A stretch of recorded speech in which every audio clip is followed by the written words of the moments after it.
हर एक पल के लिए, पर वो पल न रुकेगी एक पल के लिए, एक पल के लिए।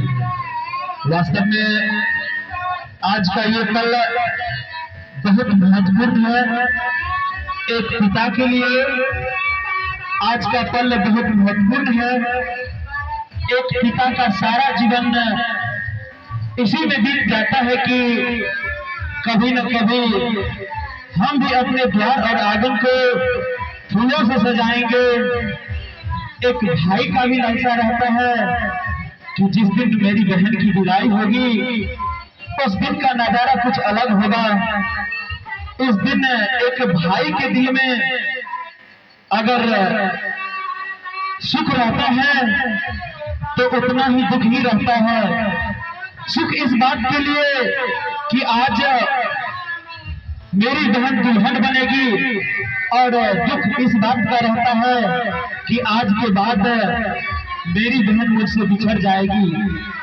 इसीलिए किसी ने कहा है कि घुटनों घुटनों चलती बहनों बड़ी नहीं हो जाना तुम, घुटनों घुटनों चलती बहनों बड़ी नहीं हो जाना तुम, और छोटी अच्छी लगती हो बड़ी नहीं हो जाना तुम, बड़ी नहीं हो जाना तुम।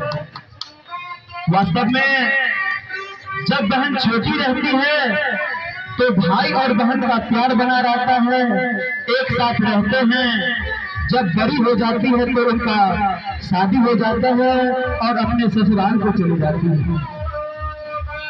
इसीलिए तो कहा है कि बड़ा दिलकश है मंजर पर कोई साथ नहीं देता, बड़ा दिलकश है मंजर पर कोई साथ नहीं देता, खामोश है सब पर कोई आवाज नहीं देता, खामोश है सब पर कोई आवाज नहीं देता।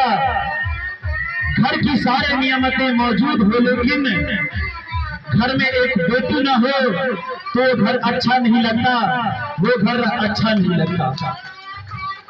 वास्तव में जिस भाई को एक बहन नहीं है उस भाई के दिल पर क्या बीतता है कि काश मेरा भी कोई बहना रहती, हम भी खुशी से नाचते झूमते गाते। हर एक पिता के दिल में लालसा रहता है कि मैं अपने बेटी के दिल को बेहतर दिन बना सकूं, और उसके लिए अपने जीवन के जितने भी बचत होते हैं एक एक करके इस दिन को सजाने के लिए पूरा करते हैं। फिर भी अपने आप में वो दिन बेहतर तो हो जाता है लेकिन कुछ के नजरों में नहीं हो पाता। लेकिन एक पिता अगर इतना भी कर दे तो उसके लिए महान कार्य होता है। जब बेटी के बारे में तो बहुत कुछ कहा गया है लेकिन ये सब कहने सुनने के लिए है, लेकिन अभी भी हमारे समाज पिछड़े हुए हैं। अभी भी बेटी की शिक्षा में पीछे रहते हैं, बेटी को शिक्षित नहीं करते हैं जितना कि बेटे में मनसा रहता है कि हम अपने बेटे को शिक्षित करेंगे, पढ़ाएंगे, लिखाएंगे, लेकिन बेटी में उतना मनसा नहीं रहता है। तो इसी पे दो चार पंक्तियां हैं जो मैं आप सबों के बीच कहना चाहूंगा।